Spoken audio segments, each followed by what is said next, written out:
Welcome to Mondays with Thankful Hearts, morning prayer in the Yarraville community. This is the day the Lord has made. Let us rejoice and be glad in it. My name is Neville Taylor, and on behalf of Westgate Baptist Community and Pilgrim Uniting Church, it's my privilege to lead you this morning through this brief reading, reflection, and prayer. Our Old Testament reading this morning is taken from the prophet Isaiah, the first of the suffering servant's songs, Isaiah 42 and verses 1 to 3. Here is my servant whom I uphold, my chosen one in whom I delight. I will put my spirit on him, and he will bring justice to the nations. He will not shout or cry out or raise his voice in the streets.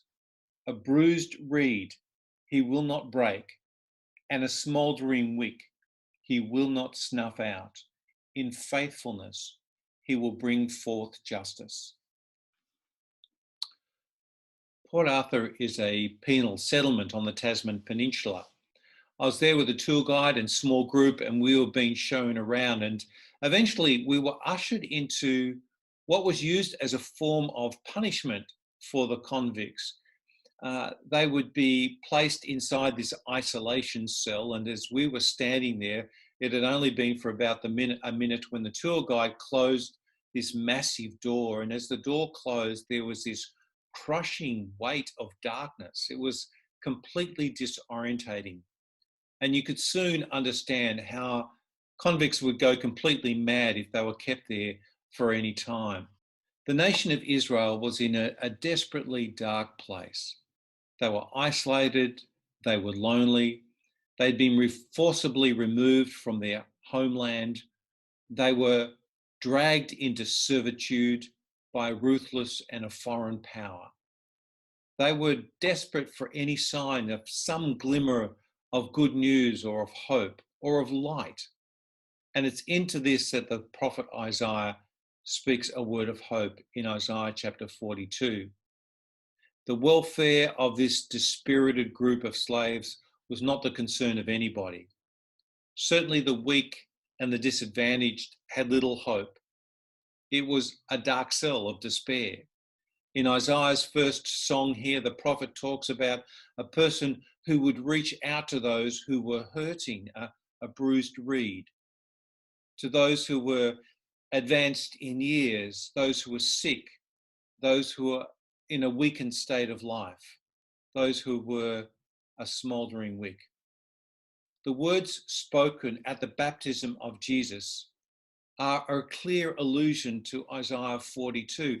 These are the words that were spoken over Jesus at his baptism. They are the words of his vocation to take up the work of the suffering servant. Jesus, in his baptism, is called to live a life for others. And indeed, this is the divine vocation, and the same is true for us. Our baptism lays claim to a call on our lives to be servants of the Lord who live for others.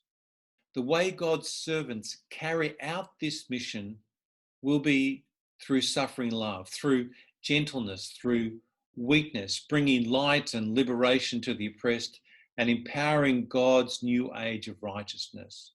As we follow Jesus this week in the Passion leading to his death on Friday, may his suffering love, a servant love, be the light that transforms not only our isolation, but let it be a reminder of our vocation, our calling to live our lives empowered by a spirit that enables us to serve others. Let me lead you in a prayer.